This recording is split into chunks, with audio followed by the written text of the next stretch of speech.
A continuación, vienen las presentaciones de la empresa Cermaq, ¿ya?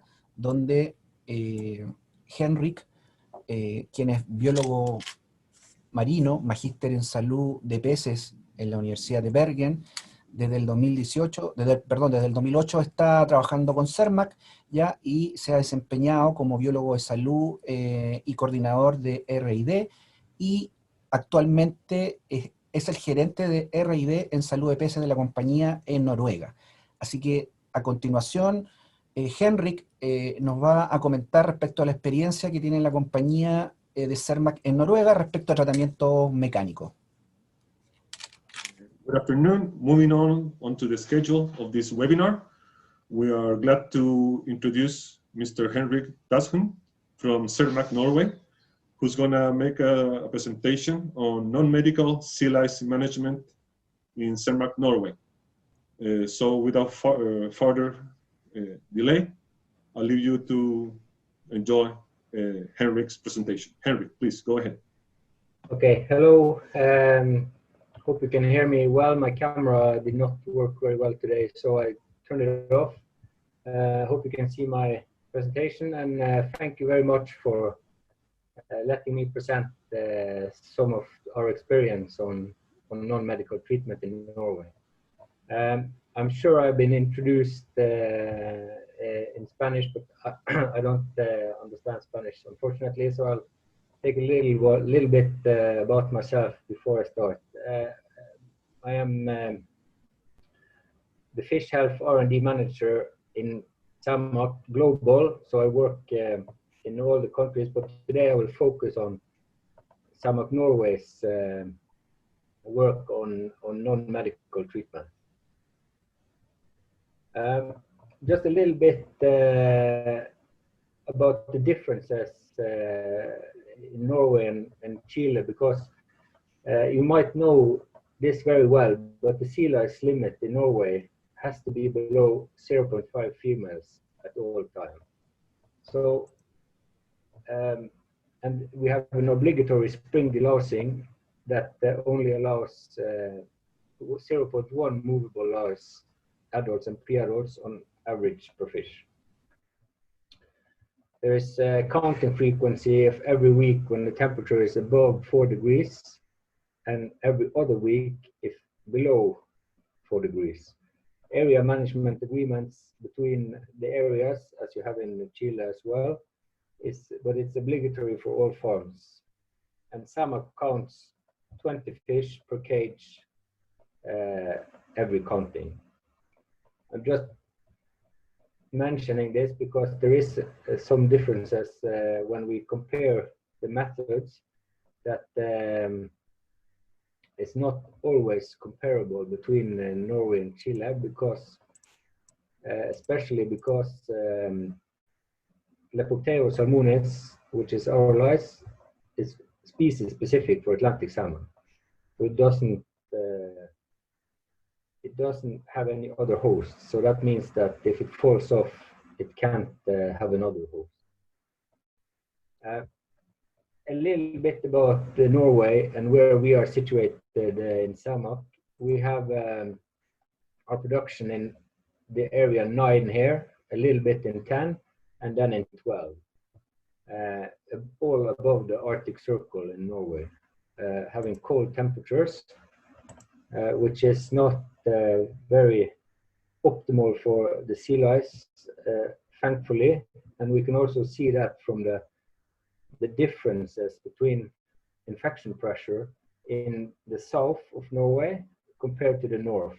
If you see in area 3, 4, 5, and 6, the infection pressure is very much higher than we have in 9, 10, and 12, where we are operating.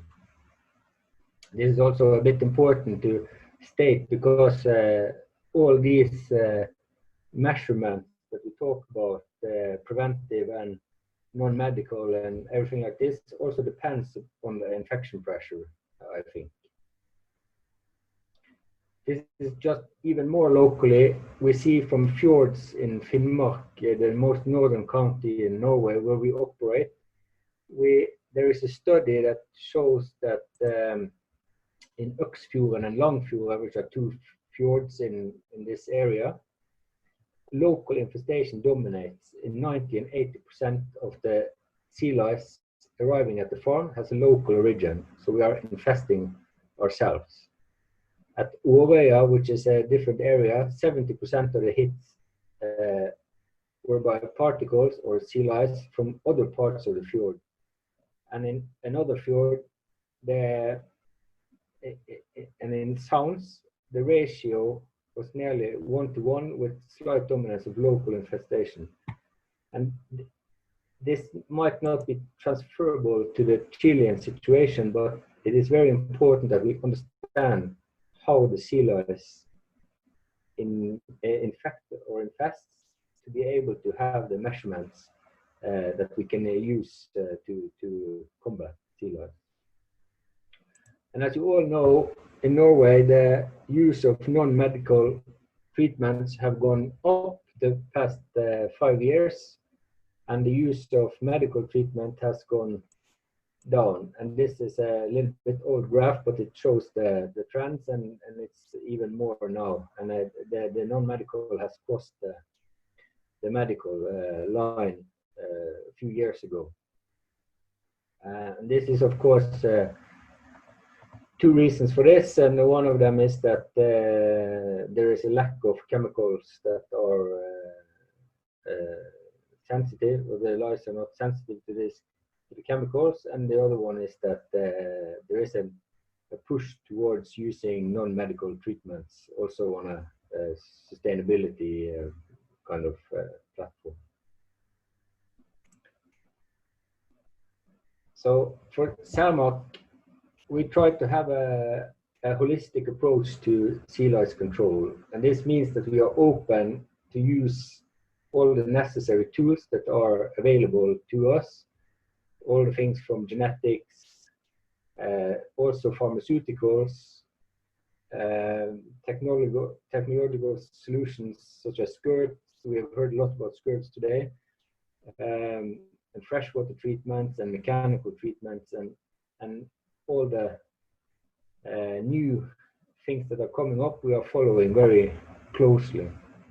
But of course, prevention is the best thing, as also movie has just shown us, is that prevention is possible for sea lice if we know the biology of the lice very well, and if we construct our farms with the technology that makes this possible. We've seen that cleaner fish and skirts in Norway has had success, and by preventing, we reduce negative impact on fish welfare, which is very important to Cermaq. And we think that using medical and mechanical treatment should be done only when necessary. Of course, in many cases, it is necessary to treat, and that's why we have in Norway pushed hard on developing our mechanical treatments, as many other companies has also. But we continue to search for the best possible technology solution and to promote biological and environmental sustainability. And so we are starting in Norway now. We are starting a big strategy on prevention on sea lice, and I think prevention is the way to go, as with every disease. But we're not there yet, I guess. So today, mechanical treatment is the subject, but all of these subjects are important to us. So, what kind of developments are there, or what can we use to combat the lice? I know that many of the things that are available in Norway is also available in Chile at some sort, but there are many options on how to prevent and treat sea lice today. Freshwater and peroxide in wellboats has been used a lot in Norway, and peroxide is not used anymore because of lack of sensitivity. Freshwater I will come a little bit back to soon. Mechanical treatment has been used a lot. There are many different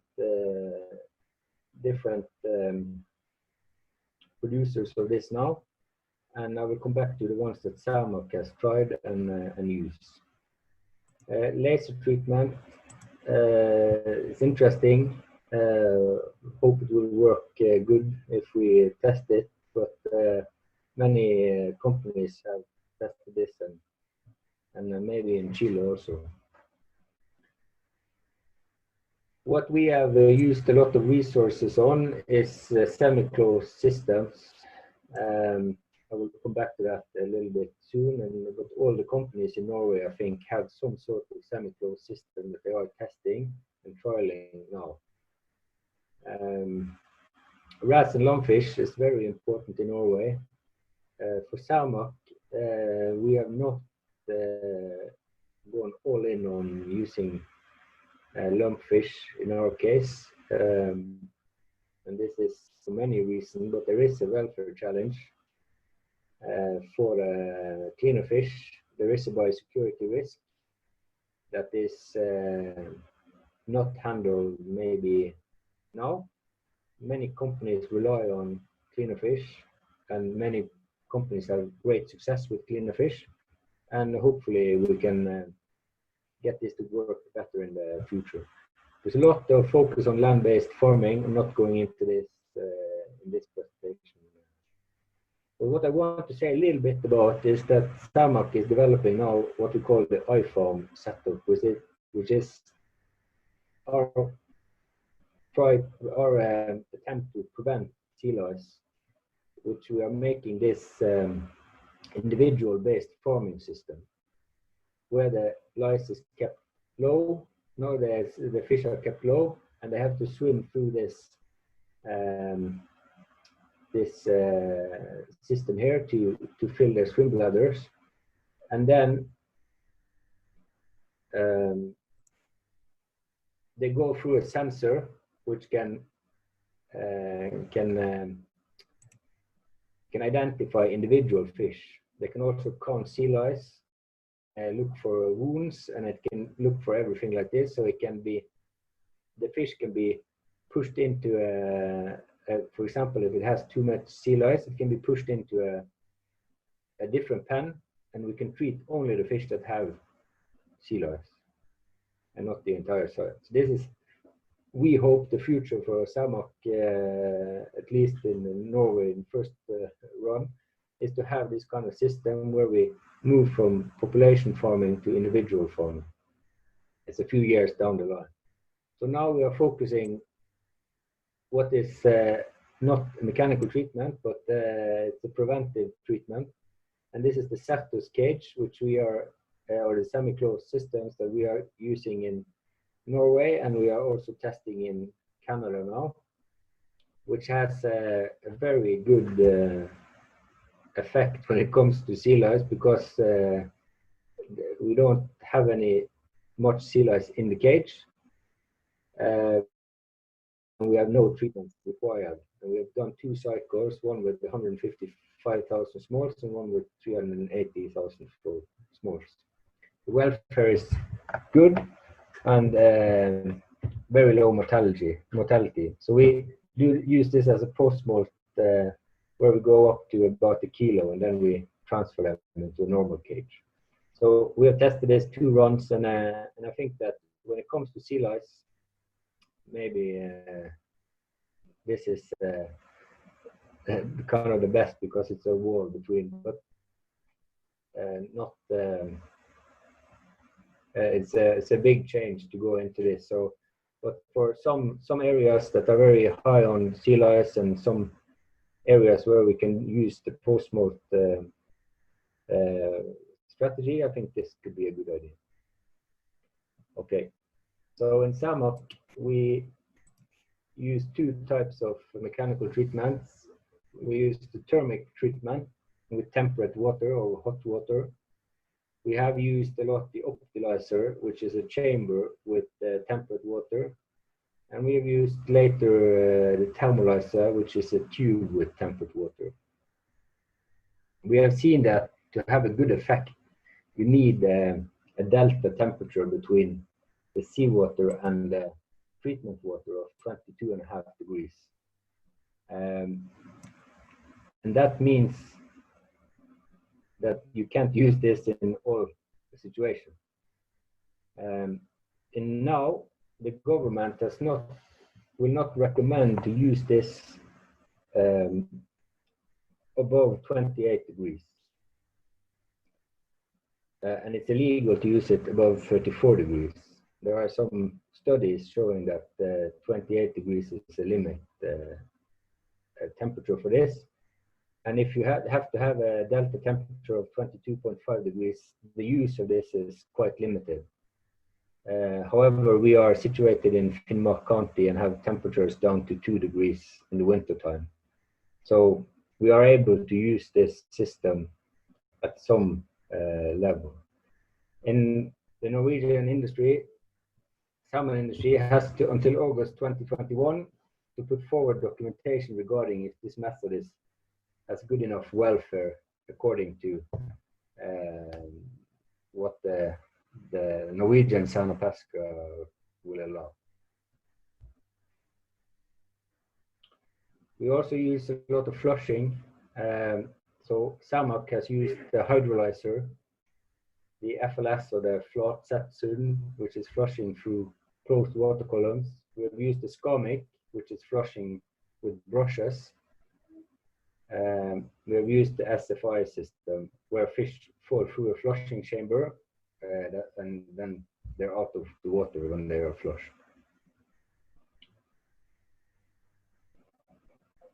Flushing versus Thermic.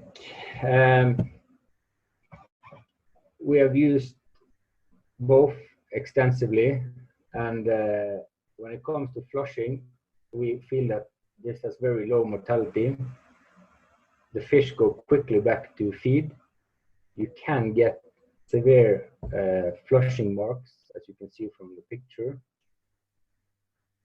You can get some reduced welfare compared to other systems. Now I'm saying flushing as a whole. I'm not going into individual producers. I'm just referring to flushing. But it has good effect on movable sea lice and females. When it comes to the Thermic treatments, this has a little bit higher mortality on average, but still acceptable. The fish use a few days to recover after treatments. We have minor impacts on the welfare score. I'm coming back to what the welfare score is. But there is a increased danger of acute mortality caused by head injury, but it has good effect on movable and female lice. Not going to talk much about this. Marcelo will talk about this afterwards, but in Norway we also use a little bit fresh water to treat sea lice.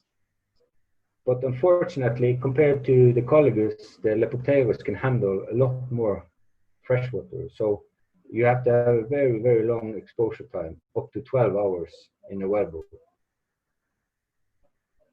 But it has medium to good effect on females and very good effect on attached and movables.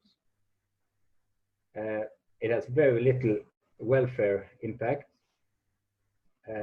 but it demands good water quality, and it demands robust fish. You can't have very sick fish or fish that are not very robust into this system. Okay, so what we have learned so far is summed up in this slide. We think that it is important to start early when you're doing mechanical treatment, because then you get less reattachment, you get less new attachments, and you get less mortality or injury on the fish. Sorry.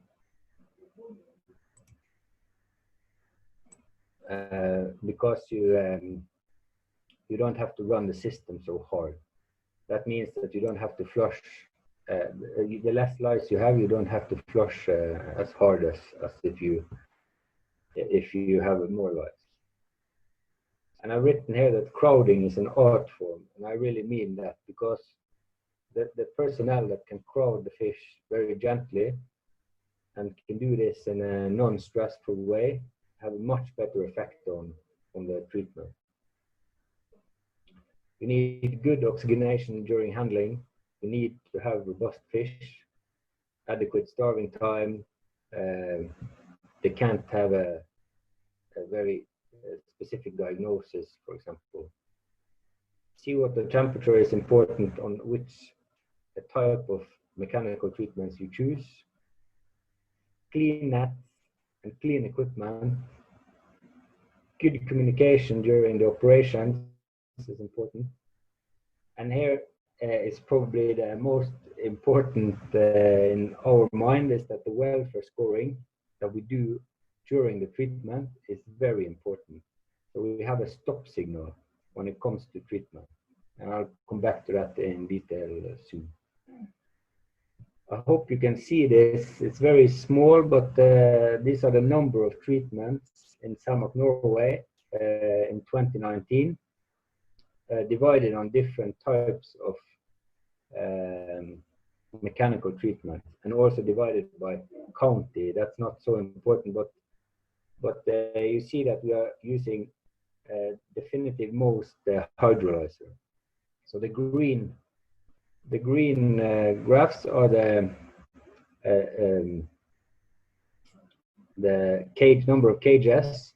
The red ones are number of sites, and the blue ones are biomass in tons. So we definitively use most the hydrolyzer, and then the optimizer, and then some thermalizer, and we also use the Cermaq a bit in Finnmark now with very good effect. Okay, so this is mortality after 7 days in 2019. I understand that this curve, of course, correlates with how many treatments in each case.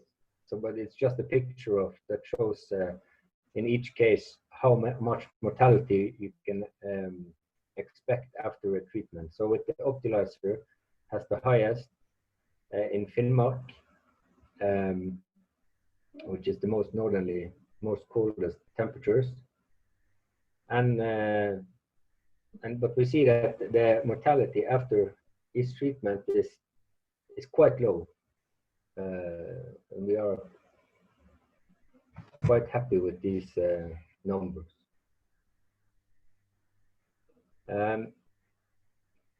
There are a thing that is very important when it comes to these methods, and that is the fish welfare. And we in Cermaq, we think that this is the way to succeed with non-mechanical treatments is to have very good welfare. So we have veterinarians on site when we do the treatments. They do real-time assessment of the welfare of the fish. And we have a stop criteria, which means that if you get the sum of a welfare score that is above a certain point, you have to stop the treatment.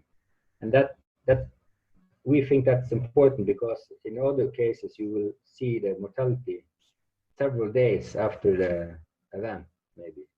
So in this case, you can at least based on experience stop the treatment in advance, so that you don't have this in the after the treatment.